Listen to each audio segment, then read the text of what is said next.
Muy buenas tardes. Vamos a comenzar. Quizás se incorpore algún otro de las personas que han comprometido su participación presencial, su asistencia. Quizás se incorpore algún otro en los próximos minutos, pero vamos a por cortesía hacia ustedes, ¿no?, que han sido tan puntuales, vamos a comenzar de buena hora. Querido profesor, vamos a seguir disfrutando y aprendiendo tanto como ayer, con tu clase. Así que, Ale, muy buenas tardes, muchas gracias a todos por su presencia. Y hacemos como ayer, primero la exposición del profesor y dejamos un margen después, hoy un poco más amplio del de ayer, porque no hay presentación alguna para el coloquio. Les anticipo y aprovecho, yo mañana, por razones médicas, relacionadas con la vacuna, son buenas noticias médicas, me incorporaré un poquito más tarde, pero comenzamos siempre a la misma hora, a las 7. Muy bien, Ale, pues muchas gracias de nuevo, muchas gracias, querido Senen, y estamos aquí atentos a lo que nos vas a decir. Muy bien, pues muchas gracias a ti. De nuevo, aunque lo hice ayer, pero quiero reiterarlo, el agradecimiento por la invitación, porque al final lo pensaba viniendo para aquí. Si tú me invitas a comer, el riesgo que corres es aburrirte y a lo mejor que no te devuelva la comida, pero cuando me invitas aquí, tu prestigio está en riesgo. Y entonces eso significa pues confianza anticipada en mí, que ojalá pues que no defraude, ¿no? En todo caso te anticipo y te reitero las gracias de nuevo. Bueno, pues hoy vamos a hablar de algunos de los temas, pero muy importantes, que más nos impactan y en los que tiene una presencia muy destacada la inteligencia artificial, ¿no? Concretamente la COVID, es lógicamente el tema en el que estamos viviendo desde hace más de un año y donde la inteligencia artificial ya está muy presente. De hecho, lo estuvo, después lo comentaré, lo estuvo ya desde el propio comienzo, en el proceso de detección temprana de la COVID-19. El tema del trabajo, de cómo afecta la automatización, y en particular la automatización inteligente, aquella que integra tecnologías inteligentes y singularmente la inteligencia artificial, cómo nos está afectando ya y cómo previsiblemente lo va a hacer de acuerdo con algunos estudios y cosas que se perciben a través de los datos en los próximos años. Y cómo, al menos desde mi punto de vista, habría que actuar, lo voy a comentar de un modo muy general, lógicamente, ¿no?, pero cómo habría que actuar para tratar de aprovechar lo positivo, que es mucho, de las tecnologías también aplicadas a la automatización del trabajo, pero reduciendo lo más posible su impacto negativo, que también lo tiene y lo puede tener, ¿no?, y puede ser muy grande además. Y lo último, pues de la educación, que al final, después de la salud y de comer, es lo más importante. Todo lo demás son subproductos de la educación, de una buena o mala educación, esperemos que buena, ¿no? Bueno, pues vamos allá. Empezamos por la COVID y, simplemente pues para distraerme un ratillo y distraerles a ustedes, pues he ido recopilando algunos recortes de prensa, pero son a diario en cualquier medio de comunicación, casi aparece la referencia de la inteligencia artificial y en relación con la pandemia, en relación con la COVID-19, ¿no? Pues aquí he recogido algunos artículos que hablaban desde un punto de vista general sobre, por ejemplo, en este caso, este titular, el coronavirus finalmente le dará su momento a la inteligencia artificial, ¿no? COVID-19, la gran oportunidad para la inteligencia artificial, y así podemos seguir. Pues aquí tienen periódicos de aquí, de fuera, todos centrados en el tema de la inteligencia artificial, en algunos casos ya orientados a soluciones específicas, aplicaciones concretas, en fin, por ejemplo, aquí la Casa Blanca pide a las grandes tech, a las grandes empresas tecnológicas, los oligopolios, que combatan la desinformación dentro de lo que es el coronavirus, que lógicamente, como en todas las parcelas y sobre todo en aquellas que más nos preocupan y nos importan, pues sabemos que a través de redes sociales, medios de comunicación, en fin, la desinformación es creciente y hace mucho daño, ¿no? Y sobre todo, claro, cuando hablamos de algo que nos impacta tanto como la pandemia, pues nos podemos imaginar. Bueno, pues la inteligencia artificial ha servido pues, para anticipar o acelerar el proceso de diseño de test, para procesos diagnósticos, para predecir, orientar la búsqueda de las vacunas, lo que ha permitido pues, probablemente meses de anticipación, para entender mejor el coronavirus, lo cual es fundamental para el desarrollo de vacunas y de medicamentos, incluso mejoras en el reconocimiento facial para que funcione con máscara, con mascarilla, en fin, tratamientos para reducir la mortalidad en todo, en lo que quieran. Yo les voy a comentar después 3 o 4 ejemplos que he elegido esos, lo verán por razones concretas, a veces porque tienen relación con el centro de investigación que yo dirijo o por alguna razón que les trataré de comentar que me parece que los hace especialmente interesantes, ¿no? Pero bueno, yo al final, mi resumen, al que volveré después, es que la inteligencia artificial ya está siendo tremendamente útil en la COVID, pero lo será más en la siguiente pandemia, que ojalá tarde 100 años, pero no sabemos. Lo será mucho más. ¿Por qué? Bueno, pues porque tendremos experiencia en el uso, desarrollo de aplicaciones y sobre todo porque tendremos muchos más datos y sobre todo mejores datos, de mejor calidad.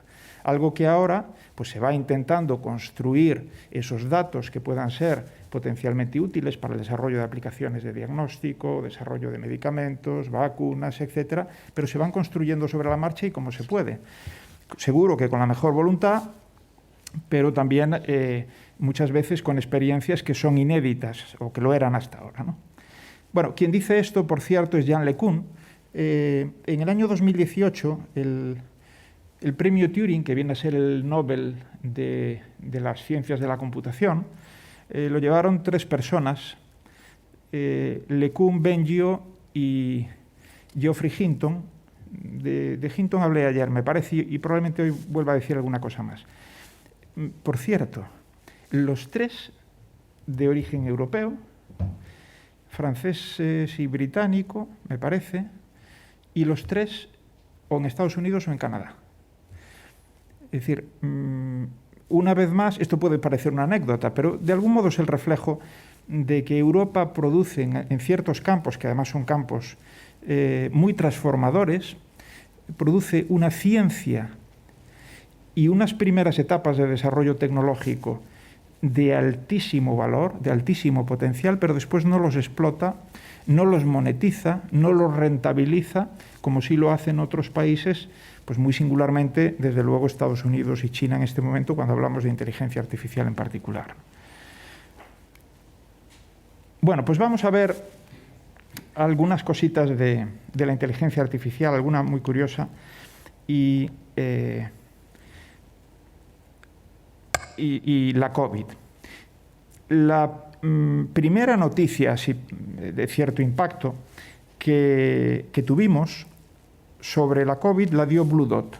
Blue Dot es una startup canadiense que resulta que su negocio básicamente es el análisis de fuentes de datos, sobre todo, digamos, texto, tanto pueden ser lo equivalente a boletines oficiales, reports, documentos, informes de la Organización Mundial de la Salud o de otros organismos multilaterales o de países, periódicos, redes sociales, mucha documentación de carácter informal, también maneja datos de carácter demográfico, movilidad de personas y de animales, clima, predicción del tiempo, etc. Y resulta que 9 días antes, a finales de diciembre, 9 días antes de que la Organización Mundial de la Salud emitiese su comunicado oficial alertando de algo que podía ser grave, que podía ser,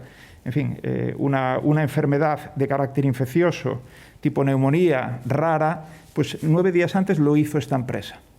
Y lo hizo en particular a sus clientes, que son normalmente muchas empresas que pagan por los servicios de información que Blue Dot les aporta, fundamentalmente usando inteligencia artificial. Y más en concreto, procesado de lenguaje natural, aprendizaje automático y Big Data. Bueno, ellos lo detectaron, por cierto, fue muy significativo la información que periódicos locales en chino daban sobre toda una serie de casos, relativamente ya en un número importante, casi una treintena de casos, de una rara neumonía que había aparecido en Wuhan.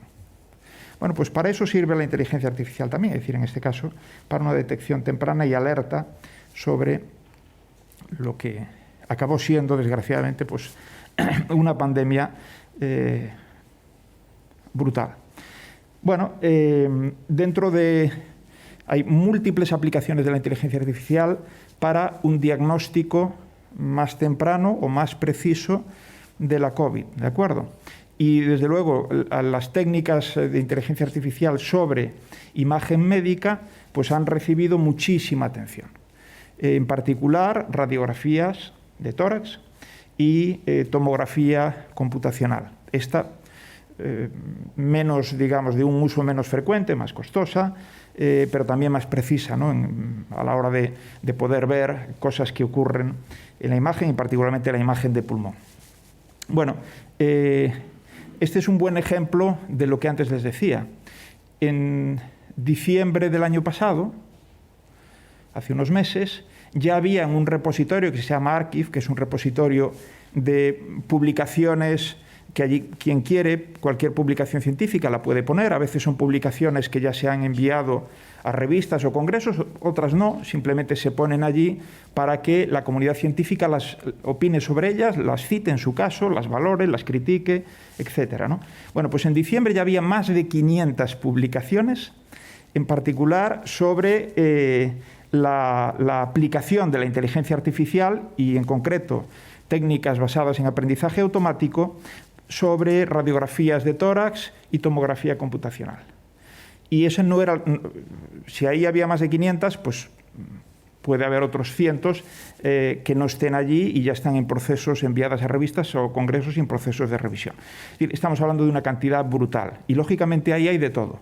Hay cosas muy prometedoras que acabarán siendo avances significativos en procesos de detección temprana de la COVID o de otro tipo de patologías o neumonías, y otras pues simplemente habrán sido intentos mejor o peor diseñados, pero con escaso recorrido, ¿no?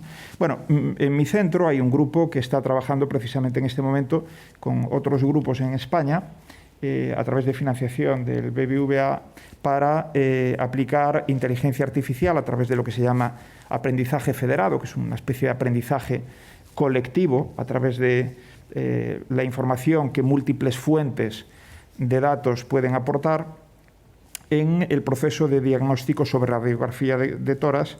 Y bueno, pues hay resultados realmente interesantes, ¿no? No tengo tiempo de comentarlos, pero sí quería hacer esa referencia al menos. Bueno, no sé cuántos de ustedes conocen la empresa DeepMind. Probablemente pocos, pero si les digo que es la empresa que está detrás del programa informático que le ganó al Go, que es el juego de mesa más complejo que existe, a uno de los mejores jugadores de la historia, un surcoreano, Lee Sedol, en el año 2016, o detrás del software que aprendió por sí solo a jugar al ajedrez con una competencia mayor que la de cualquier persona y mayor que la de cualquier software desarrollado por nosotros, por las personas, pues a lo mejor les suena más. Bueno, esta empresa, que es una empresa, volvemos a lo de antes, una empresa británica. Uno de sus fundadores y CEO, Demis Hassabis, es un genio, gran maestro del ajedrez, genio de informática, y resulta que la empresa la montaron y en el año 2014, creo recordar, la matriz de Google, que se llama Alphabet, la compró por 400 millones de libras. Por tanto, se americanizó. la empresa líder, probablemente es la empresa líder del mundo en aprendizaje automático. Está en el estado del arte, por delante, probablemente, en general, incluso de la investigación académica, ¿no? Cuando la compraron, más o menos 400 millones de libras, tenía 20 trabajadores. O sea, a 20 millones de libras por trabajador. No es que cada trabajador recibiese 20 millones de libras, ¿eh? No, quiero decir que la inversión representaba eso, ¿no? Y resulta que no había facturado un euro o una libra. No tenía ni modelo de negocio, pero tenía un know-how, un desarrollo tecnológico y un talento brutal, y de hecho lo demostraron con el tiempo, con cosas que son francamente increíbles. Y no se trata solo de hacer el alarde muy vistoso siempre y muy atractivo desde el punto de vista de los medios de comunicación y de la sociedad, de hacer un programa que aprenda en 72 horas a jugar al ajedrez como nadie. No, no. Es que, por ejemplo, uno de sus programas, AlphaFold, resulta que es tremendo, ha provocado un avance probablemente de un par de décadas en lo que es el estudio del plegamiento de las proteínas, que es fundamental. Saber cómo se pliegan las proteínas es fundamental para saber qué propiedades tienen y, por tanto, desde un punto de vista de desarrollo de medicamentos, imaginemos, cómo abordarlo de un modo más eficaz. Bueno, pues AlphaFold fue utilizado precisamente para conocer al menos parcialmente las proteínas del coronavirus y poder orientar medicamentos y vacunas. Entonces no estamos hablando solo de fuegos de artificio muy bonitos y para una noche de verano, ¿no? Estamos hablando de cosas que realmente tienen un impacto brutal en nuestras vidas, ¿no? El rastreo de contactos, bueno, también en cierta medida la inteligencia artificial está aquí. Por cierto, no sé si saben en qué se basa, lo voy a decir brevemente. Es decir, los móviles, todos tienen la posibilidad de comunicarse a través de Bluetooth. Bluetooth está en el rango de las señales de microondas, pero no nos fríe porque es de muy baja potencia, entonces que nadie se preocupe, ¿no? Pero está pensado para que mi móvil se pueda comunicar con, bueno, hoy no lo tengo, pero con mi reloj inteligente o con mi ordenador o con el móvil de otra persona. Y en este caso, bueno, pues se pensó que detectando la potencia de la señal de Bluetooth de los móviles que hay alrededor, yo puedo tener una medida aproximada de la distancia a la que están esos móviles. Y como lo estoy detectando de forma continuada, tengo una medida a lo largo del tiempo de qué móviles, no de qué personas, pero sí de qué móviles, porque me pueden estar enviando una serie de tokens, de etiquetas que se van almacenando aquí. Entonces tu móvil envía al mío unas etiquetas que aquí se van registrando con una señal de tiempo. Si tú, en un momento dado, no te va a ocurrir que mañana te vacunas, pero si dieras positivo y lo notificas, hay un servidor que recibe la notificación de que tú estás contagiado y automáticamente los tokens que tú has producido se activan. Mi móvil, que está periódicamente yendo allí a ver si alguien se ha contagiado, ve tus tokens, los compara con los que tiene almacenado mi móvil y dice, no están. Pues nada, lo siento por ti, pero yo no tengo nada que ver. O sí están. Pero nada, han estado puntualmente 1 minuto, 2 minutos, no pasa nada. Pero si han estado durante un periodo suficiente, me mandará una alerta de que ha habido o hay una posibilidad de contagio real y habrá que actuar en consecuencia, ¿no? Bueno, este es el modelo que se sigue en España y en la mayor parte de países en Europa, que es un modelo que respeta mucho la privacidad, porque los tokens de vuestros móviles no salen de aquí. Y por tanto, en primer lugar, ya no os identifican. Pero, en segundo lugar, nadie podrá, salvo que accediera a mi móvil y a los móviles de todo el mundo, desenmarañar, digamos, la información, que entonces sí se podría hacer, para intentar saber quién ha estado con quién. que es el otro modelo. Hay otro modelo centralizado que tiene sus ventajas, vaya por delante. Y la ventaja principal que tiene es que el centralizado, donde yo sí comunico la información al servidor central, es que permite estudios epidemiológicos y, por tanto, permite tener una información que así no tenemos. Así solo podemos alertar a alguien de que hay sospechas de que pueda haberse contagiado. Pero no podemos saber cuál es el número medio de contagios, en qué zonas, no podemos saber nada. Bueno,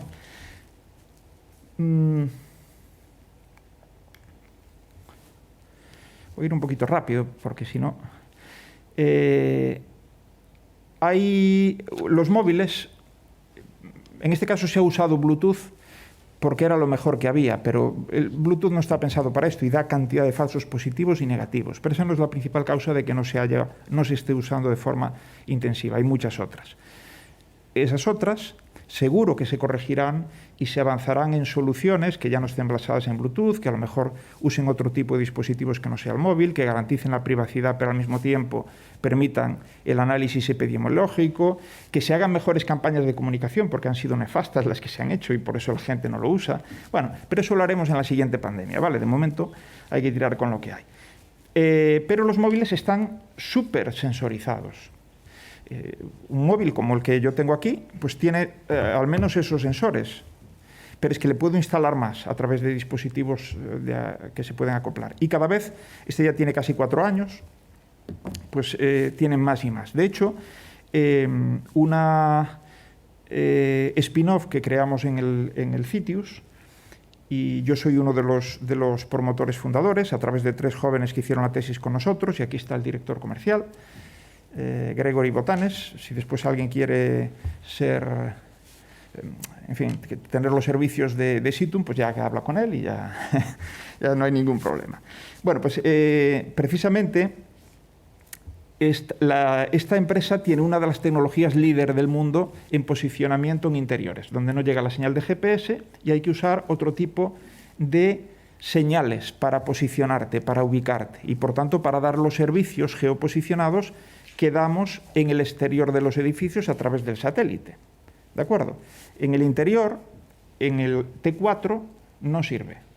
Entonces, Situm usa puntos Wi-Fi, puede usar balizas con señal de Bluetooth y usa sensores inerciales que tiene el propio móvil, como el giróscopo, magnetrómetro, acelerómetro, y que permiten tener una información integrada, que ahora no voy a hablar de ella, pero que básicamente pues, consigue precisiones que pueden ser a lo mejor de unos 2 metros en el interior de edificios, y eso pueden ser hospitales, pueden ser aeropuertos. En T4 y en el Prat, en este momento, hay servicios geoposicionados con tecnología Situm, ¿de acuerdo? Desde hace unos meses. Bueno, y Situm lo ha usado también para ofrecer a las organizaciones la posibilidad de hacer un seguimiento del personal, o un acompañamiento, quizás es mejor decirlo así, precisamente para que si hay algún positivo se pueda conocer incluso qué rutas ha seguido entre los edificios, con quién ha estado, en qué momento, cuánto tiempo, hacer desinfecciones selectivas o desde luego de un modo mucho más preciso, porque ahí sí tenemos información geoposicionada y con Radar COVID o las otras apps de rastreo de contactos no, porque no se quiere saber dónde estaba cada quien. Lo que se quiere saber es si ha estado en la proximidad de alguien que se ha contagiado. Bueno, por tanto, ¿qué estamos viendo con lo de la COVID? Primero, es la primera pandemia donde la inteligencia artificial tiene un nivel de madurez de desarrollo, donde su estado del arte, también desde un punto de vista de desarrollo tecnológico y de aplicación, es muy alto y, por tanto, así se está evidenciando. Nos está ayudando mucho en todo, prácticamente. Ya lo hemos visto, desde la detección temprana hasta el seguimiento de contactos, pasando por vacunas, diagnósticos, etc. No va a ser lo determinante que podría en esta ocasión, precisamente porque todo ha sido nuevo, no había datos, no había experiencias. Ha habido hasta que usar el Bluetooth, que no está pensado para esto, pues para poder apañar lo que podría ser una aplicación de seguimiento de potenciales contagios, ¿no? Es muy importante, y se está haciendo más o menos, el compartir esa información y cooperar. De hecho, el haber compartido desde el primer momento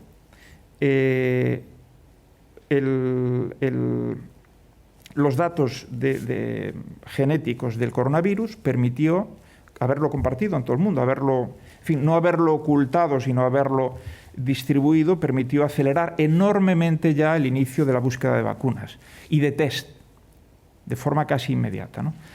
Bueno, por tanto, habrá que hacer mucho análisis de resultados y habrá que prepararse para la siguiente, porque no vayamos a ser tan ingenuos como aquel que decía, porque hay gente, yo esto lo he oído, y hay gente que se lo cree, que dice, no, es que las pandemias son cada 100 años, entonces lo bueno es que una vez que pasemos esta, ya está, porque pasan 100 años y ya no estoy vivo, o sea, yo no voy a vivir más pandemias, ¿no?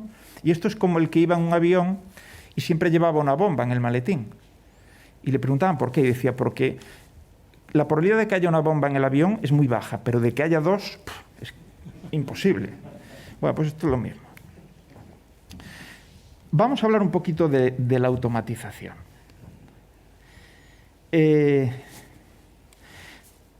Bueno, esto es solo una foto que tomé, está en una estancia que hice en Babson College, cerca de Boston. Precisamente tenía que ir a Boston a dar una charla sobre automatización basada en inteligencia artificial y camino al despacho pues tomé esta foto que me pareció bastante ilustrativa para empezar a explicar de qué estamos hablando, ¿no?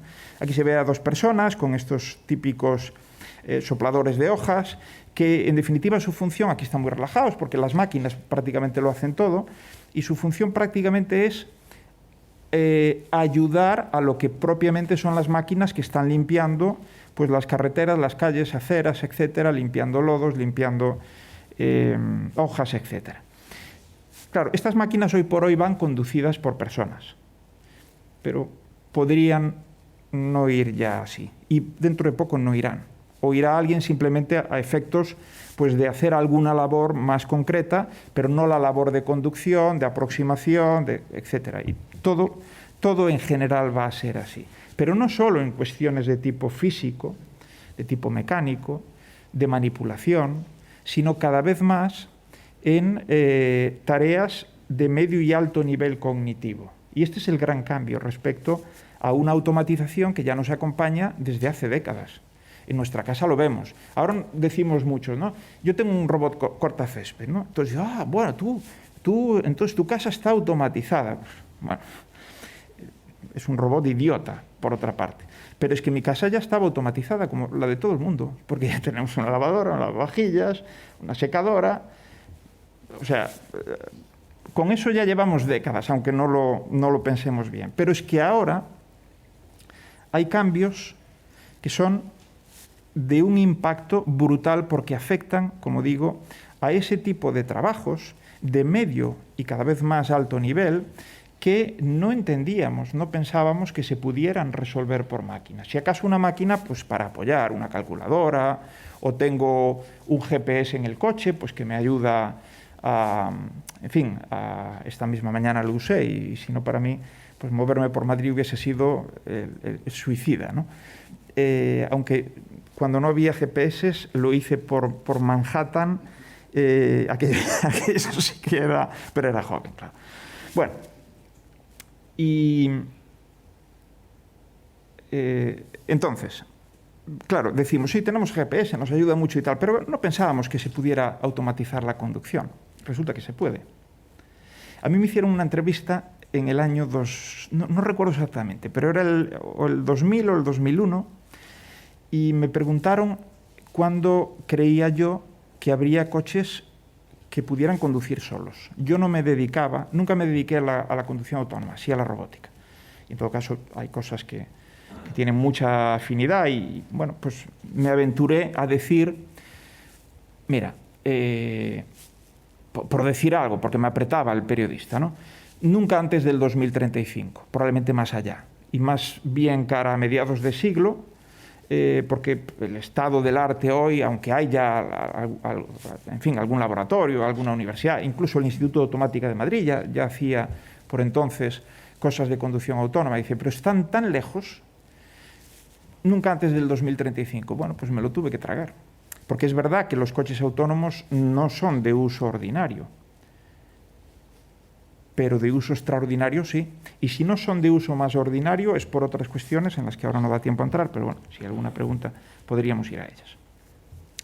Bueno, esto es como un déjà vu, porque hace un siglo prácticamente Keynes dijo: estamos sufriendo una nueva enfermedad de la que algunos lectores quizá no hayan oído hablar todavía, pero de la que oirán hablar mucho en los próximos años, el desempleo tecnológico. Esto lo hizo en un ensayo fantástico sobre, bueno, pues de algún modo el futuro que iban a tener los nietos, ¿no?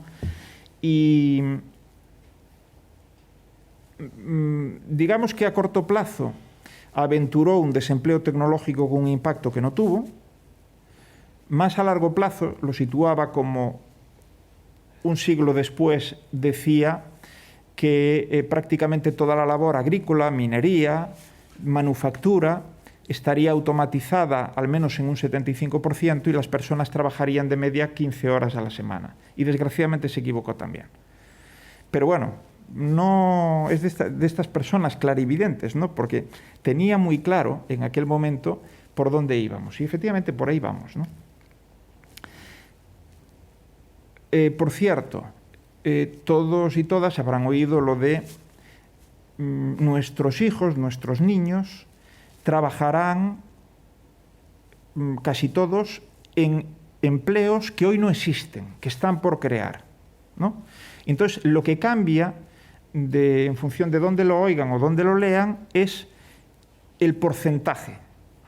Es decir, ¿qué porcentaje de los niños de hoy trabajarán en esos trabajos que aún no se han ni inventado? Y es muy gracioso porque el porcentaje ha ido subiendo a lo largo del tiempo.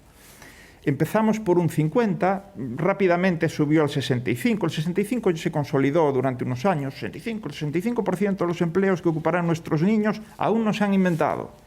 El 65% del trabajo de los próximos años aún no se ha inventado.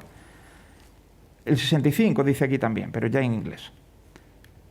No, 75. Ahí el que puse antes ustedes no lo leen, ¿no? Pero ya es 75. Pero es que volvemos a tener otros 75 y hasta un 85, que es lo último que he visto. O sea, no va más. El 85% de los trabajos en 2030, además, dice aquí, aún no se han inventado. Esto es una mentira cochina.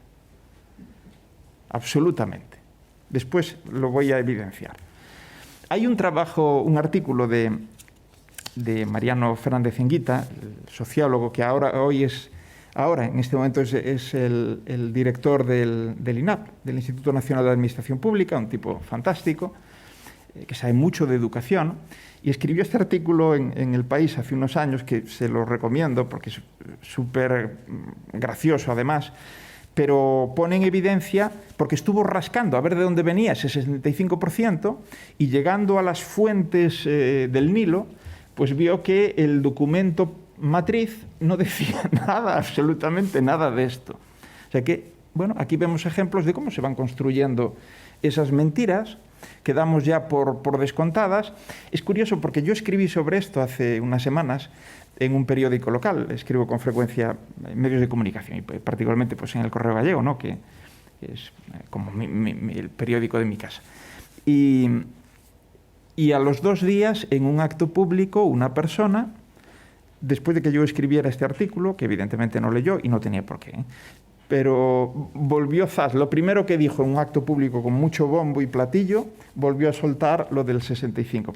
Bueno, es mentira, como es mentira que en 20 años se automatizará 1 de cada 2 ocupaciones. No es cierto. No es cierto. En 20 años serán nuevos 2 de cada 3 trabajos. No es cierto. En 20 años se habrá creado más empleo que el destruido. Esto puede ser cierto.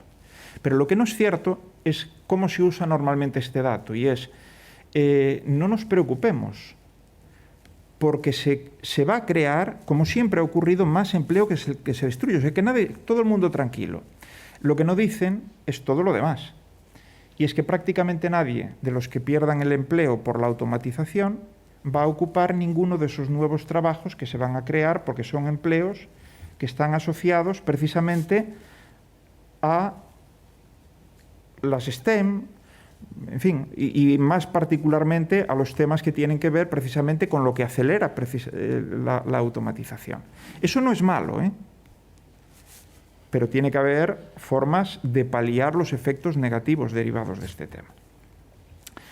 La automatización, de hecho, y en este cuadro yo creo que se ve muy bien, a lo largo del tiempo y conforme el conocimiento y sobre todo el desarrollo tecnológico ha ido cambiando, ha ido evolucionando, hemos tenido más medios para desarrollar cada vez otro tipo de tareas y automatizarlas, pues hemos pasado de que al principio sobre todo se automatizaron las tareas manuales y sistemáticas. Los robots industriales son el ejemplo más evidente. Llevamos décadas con ellos, ¿no? Después, las sistemáticas pero de carácter cognitivo y los sistemas expertos de los que ayer hablé pueden ser el paradigma de esto. Después, las manuales ya no tan sistemáticas y los robots agrícolas son entornos que no es como un entorno fabril, no es un robot pum, pum, pum, pum, pum, pum, repitiendo una y otra vez exactamente lo mismo, no, son robots que recogen naranjas y tienen que hacerlo en árboles que son distintos y en terrenos que son distintos y entre el follaje y sin estrujarlas, claro. Y estamos ya cada vez más avanzando en las tareas cognitivas no sistemáticas. La narración automática, ayer puse un ejemplo de juguete, ¿no? Pues para divertirnos, pero los medios de comunicación ya usan desde hace tiempo. El Washington Post, desde el 2016, tiene un software que se llama Heliograph, que es potentísimo para redacción automática de noticias. Son noticias en general en dominios donde podemos pautar mucho la forma, pero por ejemplo en los Juegos Olímpicos de Río, Heliograph escribió más de 300 artículos sobre los resultados, la competición, 300. Pero lo hacen también sobre temas económicos y venden esos servicios a empresas y redactan informes sobre cómo va la bolsa, etcétera, o cada vez que hay unas elecciones nos dan los resultados locales. Todos nos gusta mucho saber lo que ocurre en nuestro entorno. Entonces, a mí me interesa saber lo que a quien viva en Madrid no le interesa. Me interesa saber qué se votó, por ejemplo, en Santiago de Compostela, en las distintas mesas, y que me hagan una narración y una comparación, y los resultados de la tercera regional. Bueno, pues todo esto se puede construir ya con software. De hecho, después les pondré un ejemplo nuestro del CITIOS, ¿no? Entonces, una de las cosas, no diría mentiras, pero yo creo que no hay el ánimo de mentir, pero de las cosas que sí se tergiversan. Y es decir, bueno, se van a eliminar el 50% de los empleos o de las ocupaciones por la automatización. No, porque la automatización no automatiza ocupaciones completas, sino actividades, tareas dentro de un empleo. Si yo soy repartidor de paquetes de Amazon, es posible que cuando los coches autónomos vengan, pues yo vaya en un medio de transporte que no tengo que guiar, pero probablemente todavía maneje los paquetes en la última milla, los entregue, no sé cuánto. Y así podríamos seguir. Si yo soy, no sé, profesor, yo soy profesor, pues hay una parte de mi trabajo, se estima que un 20% sería automatizable a día de hoy. Por ejemplo, lo más evidente, las clases supuestas magistrales. Si fueran muy magistrales no serían automatizables.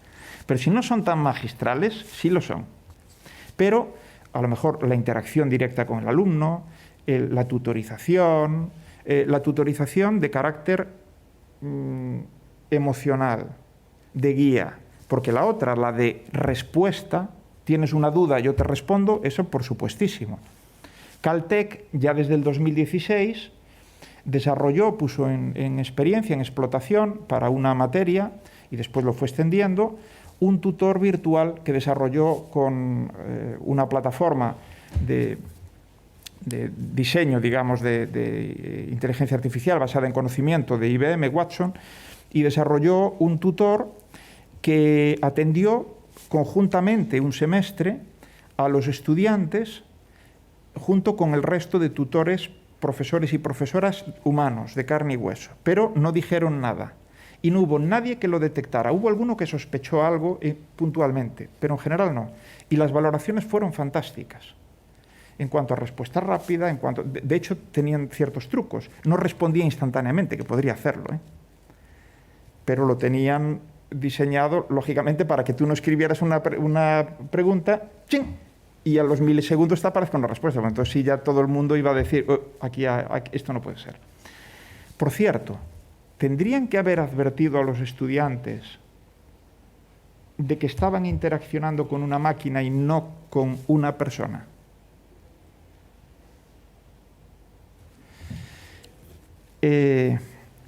Entonces, lo que se automatiza son, o es susceptible de automatizar, son tareas, parcelas, partes. Y de hecho así los estudios que analizan la posible automatización del empleo en las distintas ocupaciones lo hacen en general troceando las ocupaciones y viendo, bueno, pues profesor universitario tiene tanto por ciento de tareas de este tipo, tanto de administración, tanto de tutorización, y con ese desmenuzar, después uno dice, bueno, pues las tareas de administración, gestión, burocracia, etcétera, se pueden automatizar en tanto por ciento. Estas en tanto, estas otras no. Y con eso se hace una estimación del potencial de automatización de cada ocupación. Pero se hace, insisto, tarea a tarea. Hay métodos relativamente sofisticados, incluso a veces en los análisis, en el estudio seminal de Frey y Osborne, británicos, del año 2013, de hecho ellos, no me da tiempo a contarlo, pero ellos usaron aprendizaje automático supervisado para obtener el análisis de más de 700 ocupaciones y poder concluir que el 47% de los empleos de Estados Unidos era susceptible de automatización en un par de décadas, de acuerdo con la tecnología disponible comercialmente o en investigación, pero no la posible, no, la que hay, ¿de acuerdo? Eso tuvo una repercusión en medios que ya dijeron, se pierde la mitad del empleo en Estados Unidos en 20 años. Ellos no dijeron nada al principio porque, en fin, les hacían muchas entrevistas y todo estaba bien, después ya lo matizaron y dijeron, no, nosotros lo que queríamos decir es que hay tecnológicamente la capacidad, pero es que hay muchos factores que van a hacer que eso no ocurra. Factores de tipo social, de tipo psicológico, de percepción o rechazo, sindical, de seguros, de costes, infinitos. Y por tanto no vamos a ir al ritmo que la tecnología... Es más, hoy hay empresas, no quiero dar ningún nombre ahora, pero estoy pensando ahora en una multinacional del sector de fabricación de coches, que en Japón sus plantas prácticamente están automatizadas en un grado enorme, pero en la India no. ¿Por qué? ¿No pueden llevar la automatización a la India o encontrarla allí si la quieren pagar? Sí, pero les es más barata la mano de obra de momento. Entonces, les va bien el que en India los porcentajes de automatización de la planta que construye esos mismos coches sea mucho menor. ¿De acuerdo? Hoy hay un fenómeno, de hecho, pero no me da tiempo. Me lo voy a saltar y bien que lo siento, pero... antes les decía, todos tendemos a pensar que esta es la automatización. Esta es una empresa en China que hace unos años pasó de tener 600... se dedica a montar sobre todo dispositivos electrónicos y fundamentalmente móviles. Y hace unos años decidieron hacer una apuesta por la automatización brutal y pasaron de 660 trabajadores en esta planta a 60. Recortaron en un 90% la presencia humana, fundamentalmente automatizando, robotizando la zona de montaje, pero también la zona de almacén, distribución de componentes, etc. Y dijeron, cuando hicieron esto, que los otros 60 ya iban a por ellos rápidamente, porque podían seguir automatizando. Aumentaron en un 250% la producción. Son fábricas que a veces se le llaman fábricas a oscuras, porque no necesitan la luz encendida, en muchos casos, porque los robots, salvo que estén operando por visión artificial en el rango visible, si no es así, puede estar todo apagado, sin calefacción, sin nada, bum, bum, bum, bum, y además no paran nunca, ¿no? Y redujeron en más de un 80% los errores de montaje, o sea, las taras, los dispositivos que había de algún modo que desechar o revisar. Pero esa es la parte de mecanización, ¿no?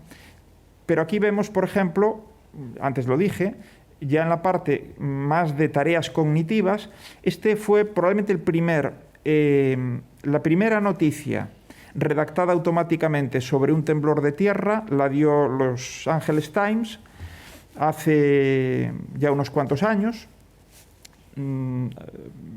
Uno de los trabajadores había diseñado una plantilla de texto, que así se opera muchas veces en generación de lenguaje natural. Se parte de una plantilla, sobre todo para elaborar textos que son muy repetitivos y muy que repiten básicamente la estructura, pero cambian los datos, matices, formas de redacción, y tenía conectado el programa a la fuente de datos que necesitaba, que era el Servicio Geológico de Estados Unidos, el que da la información de cualquier temblor que se produzca en cuanto a grado del temblor, duración, epicentro, tal. Y en 3 minutos desde que se produjo el terremoto, los lectores de Los Angeles Times estaban conociendo la noticia. Y los 3 minutos fueron porque tuvo un editor que dar el visto bueno. Porque si no, hubiese sido nada, claro. Bueno, nosotros, por ejemplo, usamos este tipo de tecnología de generación de lenguaje natural en el CITIUS, y desde el año 2015 el Servicio de Predicción Meteorológica de Galicia, Meteogalicia, da, y es el único servicio en el mundo hoy por hoy, creo, que da el servicio de narrar la predicción del tiempo a varios días vista para todos los ayuntamientos, los 313 ayuntamientos que tiene Galicia. Antes de que nosotros desarrolláramos este software, se hacía una narración para toda Galicia única, que hacía un meteorólogo cada mañana, pero ahora cada lugar tiene la suya individual. Y además incluso están haciendo mejoras, ahora se incluye también la predicción de calidad del aire. En la narración no, las narraciones por supuesto varían en función de lo que hay que contar, pero además incluso se están introduciendo variantes terminológicas de las palabras que son más comunes, pues digamos, para denominar la lluvia, el orvallo, la lluvia ligera en según qué zona de Galicia, ¿no? Y desde luego, así como dicen que los esquimales tienen no sé cuántas palabras para denominar el color blanco, yo les puedo garantizar que no hay sitio en el mundo que tenga más palabras para hablar de llover, que el nuestro. Bueno, pues todo esto se está introduciendo en estas máquinas, ¿no? Lo de los radiólogos, hay quien dice, Geoffrey Hinton, uno de los de premio Turing, dijo en el año 2015 o 2016, dijo, hay que parar de formar a radiólogos, porque en unos años ya no van a ser necesarios. Se equivocó y se va a seguir equivocando, porque una radióloga, un radiólogo, no solo hace el análisis de la imagen médica, sino que guía operaciones de acuerdo con la información médica, tratamientos, habla con sus colegas para hacer, digamos, un diagnóstico, una valoración colectiva, hace muchas más labores.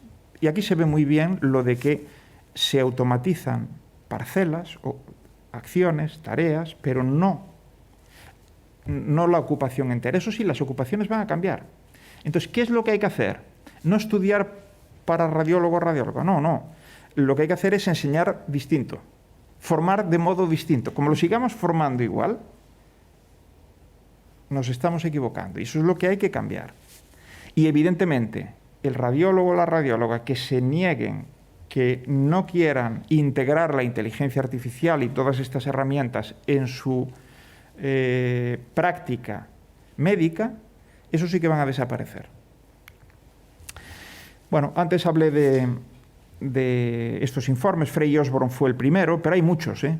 Yo, de hecho, ahora les doy un dato de uno de los más recientes, hecho para 32 países de la OCDE, sobre la potencial o la posible automatización del empleo. El resumen es que, por ejemplo, en España, de acuerdo con la estimación de este estudio y con el perfil sobre todo de tejido productivo que tenemos en España, pues más o menos algo más de la mitad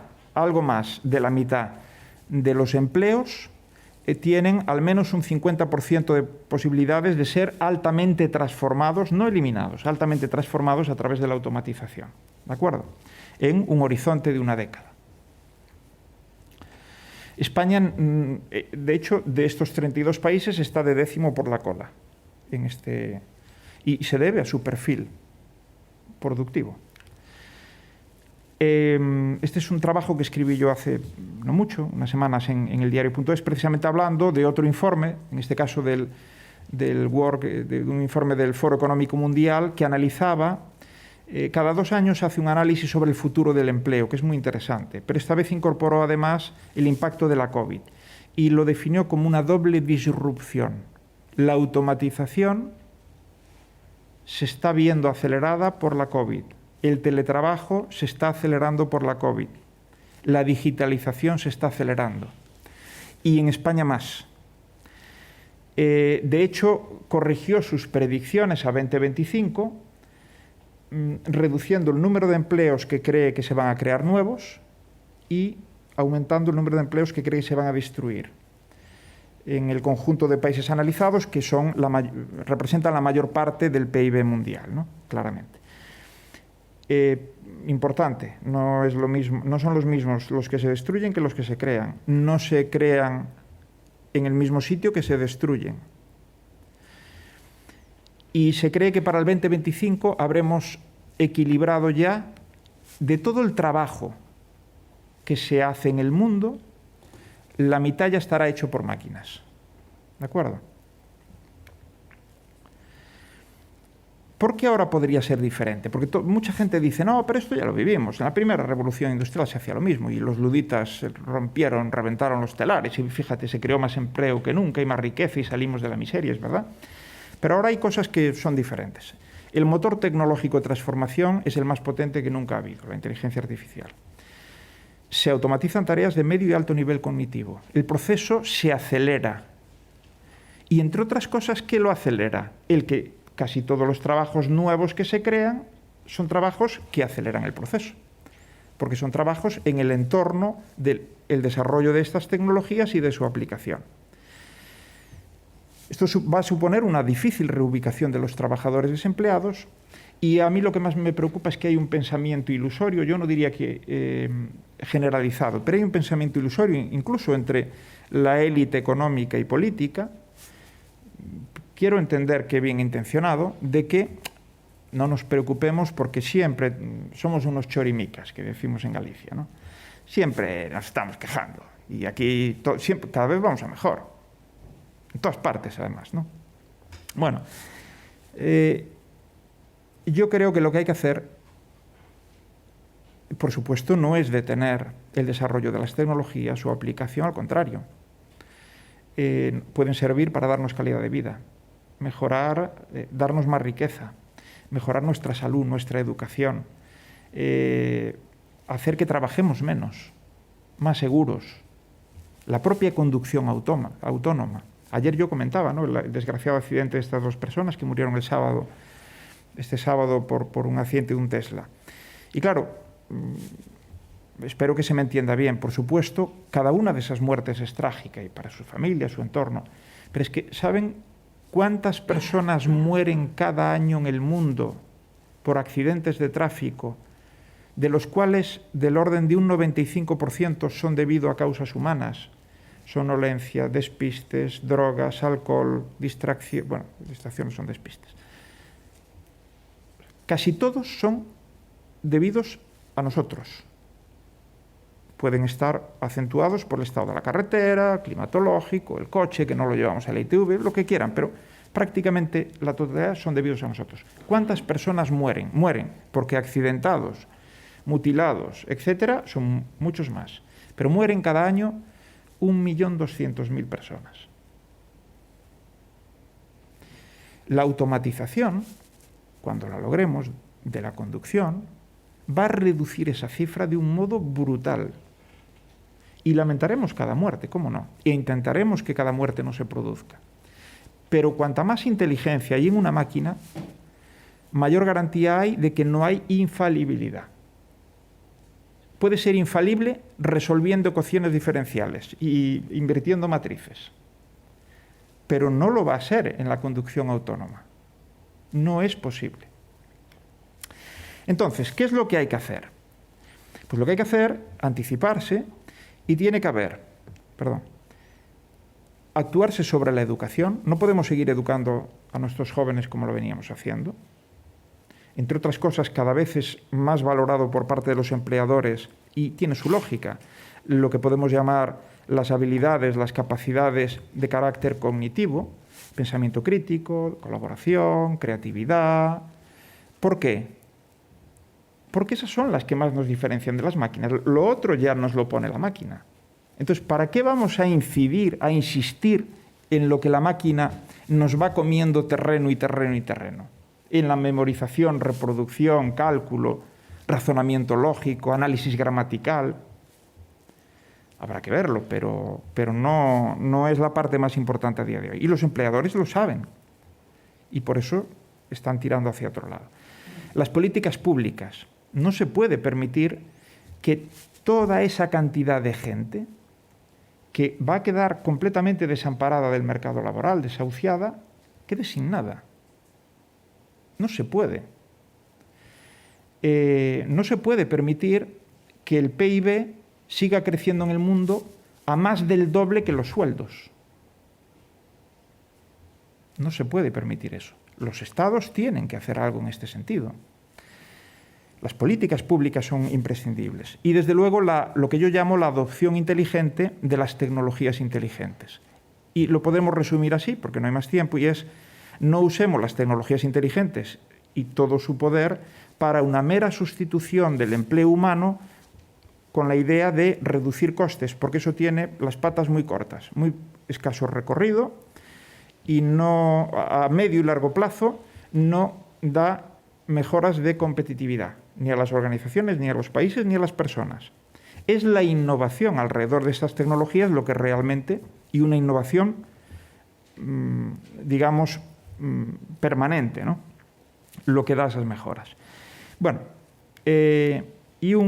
ya para ir terminando, porque sí que es verdad que es imperdonable que no les deje tiempo para hablar a ustedes, el tema de la educación, que ya lo he empezado a esbozar, ¿no? Mire, básicamente desde hace 140 años los inodoros, y perdón por el ejemplo, ¿no?, pero no han cambiado gran cosa. El flotador que cierra la válvula que echa el agua en la cisterna, eso se inventó hace casi 140 años y hoy, desde luego, con materiales cerámicos, otro diseño, etcétera.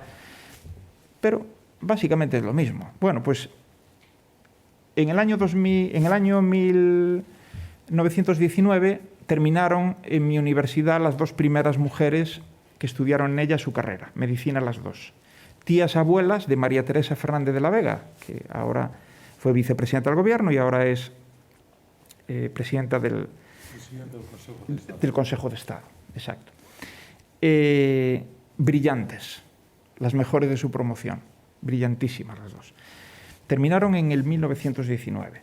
Yo creo que si se pasearan hoy por alguna de nuestras aulas de mi universidad, que no es una mala universidad, no digo de los laboratorios, no, de las aulas, no verían grandes diferencias y podrían seguir la clase básicamente del mismo modo. Es decir, hay cosas que casi no han cambiado y parece alucinante, ¿no?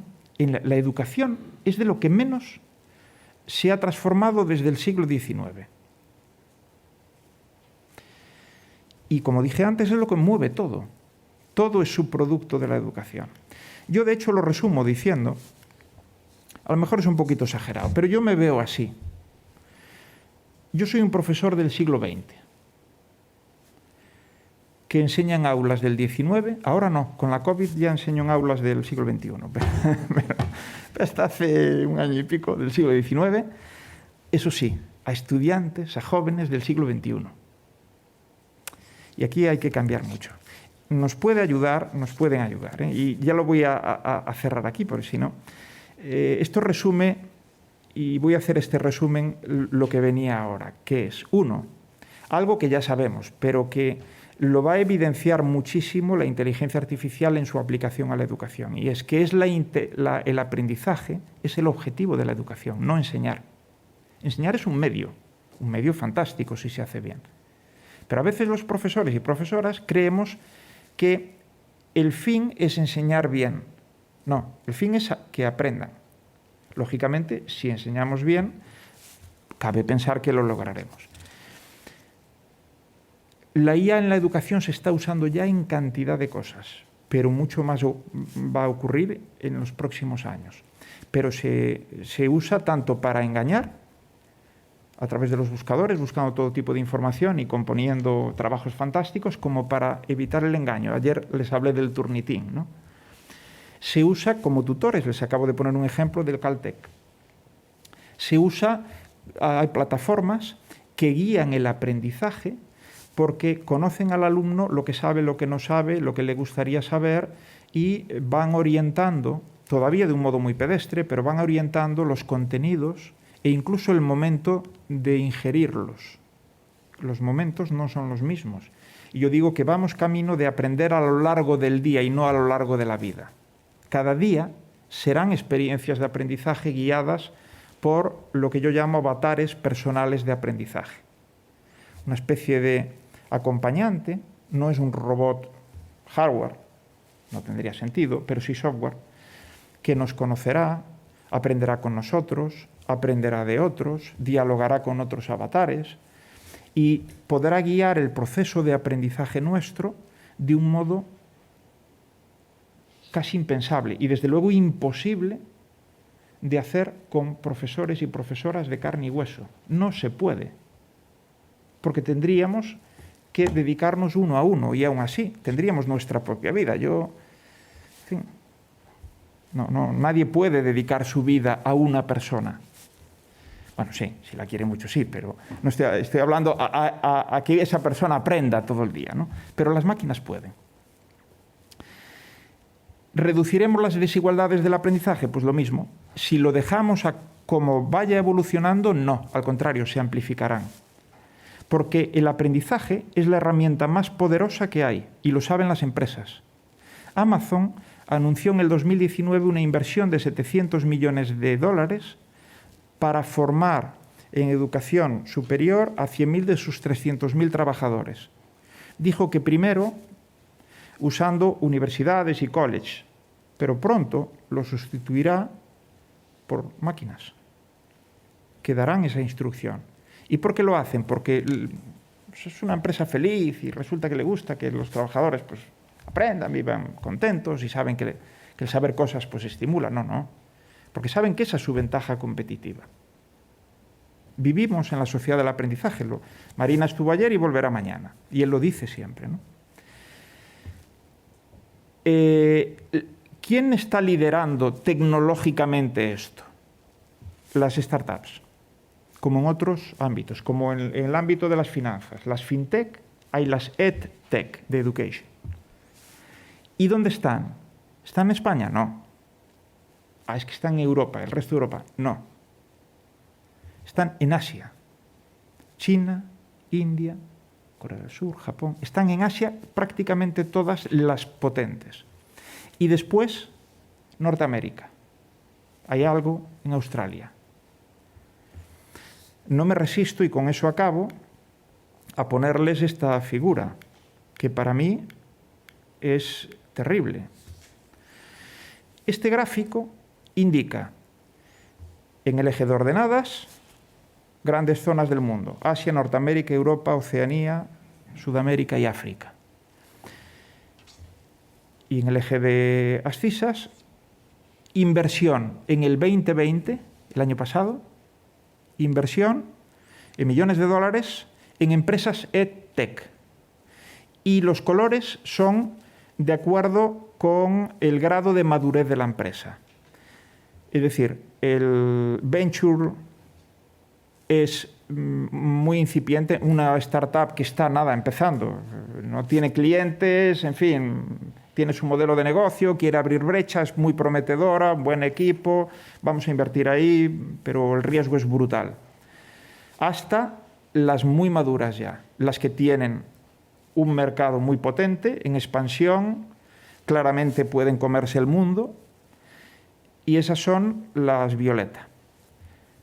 bueno, la barra de Asia es brutal, pero sobre todo el violeta es tremendo. Solo 2 empresas, una china y una india, recibieron el 40% de toda la inversión del año pasado. 2 macroempresas. Hay una empresa china que se llama Squirrel AI, que vale ya, es un unicornio. Se dice en este sector de las startups que un unicornio es una empresa que ya vale más de $1.000 millones.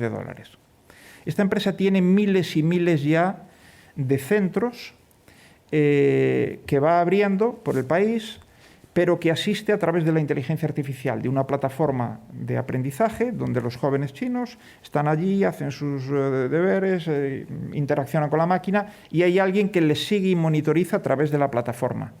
Pero no va allí y dice, a ver, ¿cómo? No, esto no, no, es una plataforma. Y si están abriendo locales es porque de momento es la forma en la que están creciendo, pero pronto prescindirán de ellos. Cualquier local municipal, local público, servirá para que allí los jóvenes tengan sus infraestructuras, sus medios y lo demás, todo en remoto, todo a través de una plataforma. Entonces, ¿en qué se parece Squirrel, que es ardilla, AI, a Airbnb y a Uber? Pues que las 3 son empresas de plataforma. Y Uber, que es de movilidad, no tiene coches propios. Y Airbnb, que es de alojamiento, no tiene hoteles ni casas propias. Y Squirrel AI, de momento sí tiene sus locales, pero no los necesitará. No va a tener aulas propias. Lo que va a tener es una plataforma de inteligencia artificial, no solo, pero sobre todo inteligencia artificial, que va a mover el mundo de la educación. Ya lo está haciendo. ¿Y Europa? ¿Qué? Pues nada. Bueno, APA no es Asociación de Padres de Alumnos, de hecho debería de ser AMPA, pues está bien, sino avatares personales para aprendizaje. Por cierto, también los tendremos para el comercio. Para el comercio. Tendremos avatares personales que nos asistirán en la compra de servicios y productos. Y harán por nosotros lo que nosotros ahora hacemos mirando y invirtiendo cantidad de tiempo en las plataformas de comercio electrónico. Y negociarán precios. Y además les iremos dando confianza y comprarán sin pedirnos autorización en función de nuestros gustos, del momento y, lógicamente, de cómo los enseñemos. Si alguien tiene interés, pues esto lo tengo escrito en una revista de economía del País Vasco recientemente, si alguien tiene interés que me escriba y se lo envío, ¿vale? Lo de los avatares personales para el aprendizaje no lo escribí de momento, pero lo del comercio sí.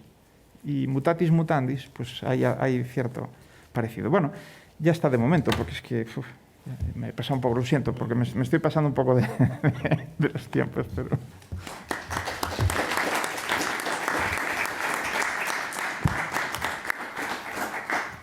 Pues tenemos todo, con el compromiso de terminar a las 8:30, no pasarnos de las 8:30, tenemos margen para el coloquio, con aquellos de ustedes que quieran plantear algún tema de hoy o de ayer, enlazando con lo de ayer. José Carlos Pacheco, primero. Sí, buenas noches. Yo quería preguntarle al profesor Barrow, en líneas generales, hablando de inteligencia artificial, ¿cómo está la competencia entre China y Estados Unidos? ¿Es tan feroz? Los europeos dicen, yo no sé si es leyenda urbana o no, que bueno, que ya han perdido esa carrera. No sé qué opinión tiene usted al respecto. Y también, una segunda cuestión es, no es esto morboso, ¿nos puede decir algo de la aplicación de inteligencia artificial o automatización, o llámelo usted como quiera, el impacto en las relaciones sentimentales y sexuales? Yo no sabía que era una industria tan potente. Gracias. Bueno, pues oye, muy bien y muy interesante las dos, aunque de una poco te voy a poder decir. De lo de China y Europa poco te puedo decir, pero de la otra... no. Bueno, a ver, A mí alguna vez me han dicho que no le llame carrera a lo de... que no diga la carrera de la inteligencia artificial y quién la va ganando. Pero yo sigo hablando de carrera, igual que tú. ¿Por qué? Porque es verdad que es una carrera que nunca tiene fin. Esta, igual que la carrera espacial, no tiene fin. Llegar a la Luna no es el fin. Ha sido un logro brutal, pero si acaso es un volver a comenzar, porque ya queremos más, ¿no? Y Marte, etcétera. Pues aquí igual. Pero sí es carrera, y es una carrera con muchas metas volantes. Eso es interesante, como la espacial. Y en esas metas volantes Europa no gana ninguna, o casi ninguna. Yo diría que, y yo defiendo, por ejemplo, el papel de Europa en la defensa de una inteligencia artificial, así se dice, centrada en el ser humano, yo la defiendo, ¿eh? Igual que defiendo los valores de Europa, igual que yo quiero vivir en Europa y no quiero vivir en China. Por mucho que China sea hoy, efectivamente, en algunas parcelas, líder indiscutible en inteligencia artificial. Pero a mí no me gusta eso. Yo defiendo, pero siempre digo que si queremos que precisamente prospere esa inteligencia artificial centrada en el ser humano, o conseguimos monetizarla, o conseguimos transformarla en empleos de calidad, o conseguimos transformarla en una riqueza y una mejor distribución de la riqueza, o es un discurso fantástico para los papeles, los reports y las charlas, y nos moriremos de hambre. China y Estados Unidos son los líderes indiscutibles. Hoy, por resumirlo mucho, también tengo una cosa escrita que os puedo enviar, que escribí en un... Tengo más de una, pero me viene ahora a la cabeza porque fue justo sobre eso, fue el encargo que me hicieron. La Vanguardia publicó hace unos meses un monográfico específico de inteligencia artificial y contactaron conmigo y con otros, ¿no? Y a mí me pidieron que hablara de esto. Entonces escribí un artículo que extiende cosas como las que ahora voy a decir. Entonces, ¿qué tiene, por resumirlo mucho, pero en qué es líder claramente Estados Unidos? A nivel de investigación, a nivel científico en IA. Uno, si ve los datos del año pasado en cuanto a número de publicaciones científicas en el campo, por primera vez en la historia China le pasó a Estados Unidos. Pero no nos engañemos, cantidad no es calidad. Y si vamos al top 100 mundial, los 100 mejores investigadores e investigadoras del mundo, indiscutiblemente en inteligencia artificial, bueno, siempre es discutible, pero a lo mejor los 50 primeros, de 100, hay 50 que nadie va a discutir y los otros 50 los discutimos. Están casi todos en Estados Unidos. Canadá hay algo, también hay algo en Europa, pero vamos, claramente arrasa Estados Unidos. En liderazgo empresarial, igual. A pesar de que China ya tiene, lo que pasa es que tienen, digamos, su operación, su mercado, su territorio es más local, mientras que el de Estados Unidos es global. Google, Facebook, Microsoft, y, bueno, todas las que podríamos decir. Pero ¿dónde claramente le va a ganar la batalla? Se la está ganando ya China, y eso es brutal en los datos. Datos. No hay ningún país que tenga los datos que tiene China. Datos. China es capaz de monitorizar a toda la población, de sacar toda la información que le interese, brutal, volúmenes de datos de todo Kiski, y nadie protesta. Es más, no solo no se protesta porque hay riesgo, hay consecuencias, ¿no? Sino que es que los chinos están cómodos en general así. Para ellos, culturalmente, y por el propio desarrollo que están viviendo, el avance de la economía, no justamente distribuida en los 1.400 millones, pero la enorme, los cientos de millones de personas que hoy forman parte de una clase media muy fuerte, están súper contentos con este tipo de avances. Y por tanto, la penalización a pagar por la privacidad o por, en fin, un control gubernamental muy intenso, la pagan en general de buen grado. Claro, eso convierte, si se dice que los datos son el petróleo del siglo XXI, es un poco exagerado. Además, hoy el petróleo ya es algo sucio, ¿no? Yo le pondría otro símil, pero bueno. Pero no hay nadie como China que tenga tantos datos y por tanto ahí tiene efectivamente la capacidad de desarrollar la inteligencia artificial en aplicaciones concretas a niveles en medicina, en temas de vigilancia, reconocimiento facial, etcétera, a niveles que no tiene nadie. Pero en todo caso, Estados Unidos y China, vamos, nos llevan no sé, ya no quiero decir cuánto, pero os lo podéis imaginar. En todo caso, si alguien tiene interés, porque en ese artículo que es relativamente extenso, desarrollo muchas otras cosas que aquí no puedo contar, lógicamente, ¿no? Y lo de la aplicación de las relaciones sentimentales, sí, efectivamente, la industria del sexo, todos lo sabemos, es muy poderosa, lo es ya, a través de Internet, a través de productos, servicios, etc. Claro, la inteligencia artificial, efectivamente, y sobre todo la parte robotizada, va a mover mucho, ya lo está haciendo, mueve mucho dinero. Pero yo no es algo por lo que tengo una curiosidad que puede ser la misma que la de cualquier persona, pero ni siquiera he leído mucho sobre el tema, por tanto, poco te puedo decir, o nada, no te puedo decir nada. Por favor. ¿Qué tal, Senén? Yo quería aprovechar también para hacer dos preguntas. Una era en relación con la presentación la semana pasada, ¿no?, por parte de Neuralink, ¿no?, del famoso chimpancé, ¿no?, controlando, ¿no?, de forma inalámbrica ya con el neuroenlace, ¿no?, pues controlando, jugando ahí al joc, ¿no?, de miedo. Es decir, eso ya es una realidad, es decir, está ahí, es decir, que es una cosa que parece que iba a tardar mucho, que ya está ahí.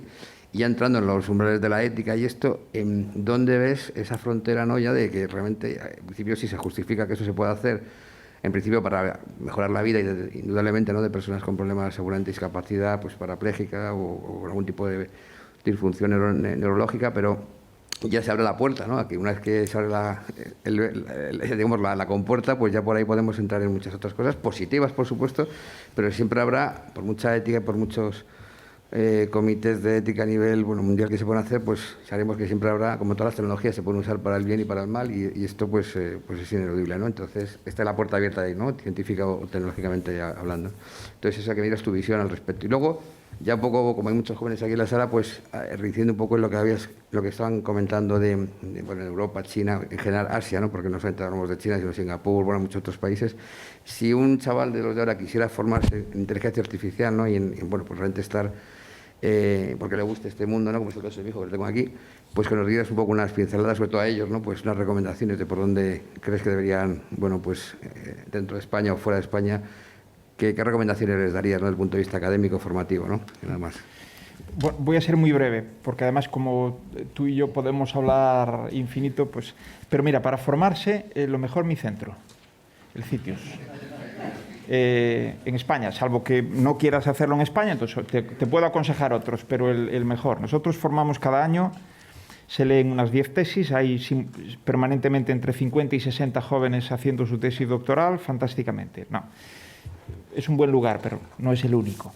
Porque fíjate, para formarse, sí que Europa y España, en lo que es la formación de nuevos investigadores, estamos a un altísimo nivel. A un altísimo nivel. Nuestro problema no es ese. Nuestro problema no es el desconocimiento, la capacidad de formación. Incluso hasta si me apuras, salvo en cosas que requieren inversiones realmente muy, muy poderosas, ni siquiera la falta de medios. Pero tenemos, por razones que yo tengo mi propia opinión, pero no tenemos tiempo, donde sí tenemos es un tejido productivo que no absorbe, como en otros países, los resultados de investigación, un capital inversor que no invierte en riesgo, invierte en ladrillo, estoy exagerando, pero tenemos todavía una falta de cultura, de medios, de experiencia en lo que tiene que ver con la transferencia, con que pasemos del resultado de la investigación fantástico que publicamos como en cualquier lugar del mundo, en las mejores revistas, pero que no acabamos concretando muchas veces en creación de empleo, de riqueza, productos, servicios, etc. Ojo, y permítanme que ahora saque un poquito de pecho, ¿no? De nuevo con mi centro, y en este caso también hace referencia a mí. Situm, esta empresa, que está en T4, vende la mayor parte de sus servicios tecnológicos al resto del mundo, salió de nuestra investigación. No me dio tiempo a hablar de ella, tenía una página y iba a venir el CEO, pero el pobre tiene un problema de salud. Inverbis, la acabamos de crear y trabaja en minería de procesos, sale de nuestra investigación. O sea que nosotros sí estamos haciendo cosas que tienen que ver con crear empresas, crear empleo. De hecho, en este momento, Situm e Inverbis emplean a más personas que el personal estable del CITIOS. Y nosotros estamos súper orgullosos. Pero necesitamos muchos Situm y muchos Inverbis. Y que haya inversores que inviertan ahí. Y que lleven estas empresas que tienen tecnología y capacidad de ser globales, que las lleven a situarse en el mundo. Y lo de la ética, esto es que es un terreno tremendo. Pero fíjate, yo te pongo un ejemplo que lo acabamos de ver ahora y sobre el que no tengo respuesta. También se me queda un poco alejado. Hemos visto todos lo que hizo IFPISUA hace unos días. Bueno, no lo hizo hace unos días, se salió en la prensa, diseñando en laboratorio quimeras mezcla de mono y humano, con la idea de explorar de cara al futuro la generación de órganos trasplantables y no rechazables por parte de personas. Y tuvo algunos embriones hasta 20 días, que eran de mono, pero tenían genes humanos. Y a los 20 días cortaron. ¿Dónde hizo esto? China. Me hizo mucha gracia porque uno de las instituciones que financia a IFPISUA, y de hecho en algunos medios de comunicación salía con el monitor de la pantalla y el logo, es la Universidad Católica de Murcia. Que me parece bien, pero quiero decir que me parece paradójico, ¿no? O sea, Universidad Católica de Murcia pone pasta, también creo que organizaciones de Estados Unidos, pero ¿a dónde se fueron a hacerlo? A donde les dejan hacerlo, en China. Entonces colaboran con laboratorios de China en el diseño de estas experiencias. ¿Y yo qué les diría? Pues que no tengo una opinión, porque si efectivamente esto sirve para que podamos construir órganos que mejoren nuestra calidad de vida, la prolonguen, etcétera, pues quizás vale la pena explorarlo. Pero al mismo tiempo, ostras, chirría, ¿no?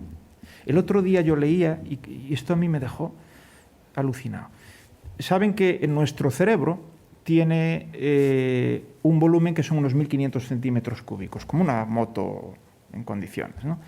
El de los gorilas unos 500 y el del chimpancé unos 400 centímetros cúbicos. Nuestro cerebro es como 3 veces más grande.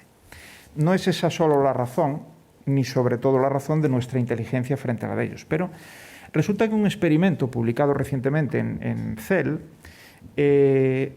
ponía en evidencia que habían encontrado un gen que operaba a modo de interruptor en el proceso de generación de las células neuronales. Y ese interruptor se activa antes en los simios y, por tanto, no se desarrollan más neuronas, por decirlo así, lo estoy simplificando, ¿no? Y más tarde en nosotros. Y yo pensaba, ostras, ¿esto qué quiere decir? ¿Que a alguien algún día se le ocurrirá o anticipar la activación del interruptor en los humanos y hacer subhumanos, o retrasar la entrada en funcionamiento del interruptor en un gorila o un chimpancé y hacer subhumanos, pero por la vía de un simio más inteligente? A ver, no es tan sencillo, porque no es una cuestión de número de neuronas. Es una cuestión de conexiones y de cómo funcionan. O sea, es una cuestión de cómo el software, que al final es genética humana a través de la evolución, e interacción con el medio, cultura, educación, interacción social, que proyecta sobre mis neuronas, sobre las suyas, que funcionen, se conecten, memoricen, se activen de un modo o de otro. No es solo cuestión de si tengo más o menos neuronas. De hecho, la gente más inteligente no tiene más neuronas. Turing no tenía más neuronas, ni Einstein, que sus congéneres o que nosotros. Es otra cosa. Por tanto, ahí hay un software que la evolución en un gorila no va a hacer que, aunque le podamos meter un cerebro o permitir que su cerebro crezca al doble, no vamos a lograr así sin más un gorila súper inteligente. Pero bueno, pero todo se puede ir manejando. Entonces, si a alguien se le ocurre, no digo a una persona, que esto seguro que se les ocurre, digo, si hay un país, por ejemplo, que dentro de su capacidad, su autonomía, su riqueza, su tecnología, quiere hacer esto y hacer, digamos, infrahumanos, o bien por la vía de rebajar a humanos o de potenciar o amplificar a simios. Bueno, la ciencia y la tecnología, Gregory, nos están sometiendo y nos van a someter cada vez más, en fin, a una situación que es muy difícil de gestionar, porque además cada persona pues tiene su opinión. Si tuviera, de hecho, cada cultura, y un día, o fijaros, buscad en internet, porque ahora no hay tiempo, máquina ética, que es una experiencia que hizo el MIT para conocer las decisiones que tomaría la gente en distintas situaciones de coche autónomo. Si primero va por mayores, salvando a niños, o a gente mala frente a gente buena, y las diferencias de millones y millones de personas que contestaron en el mundo entre países, zonas, culturas, son brutales. Por eso que no juzguemos al mundo por nuestra percepción. Y es igual de defendible la decisión que en ese caso tomaría un chino, un japonés, que la nuestra. Busquen esto en Google porque es realmente fantástico. Bueno, es un final estupendo como preludio de la clase de mañana, que se dedicará a la inteligencia artificial en la que confiar, ¿no? Muy bien, muchísimas gracias, muchas gracias, profesor, muchas gracias a todos ustedes. Hasta mañana, ¿no?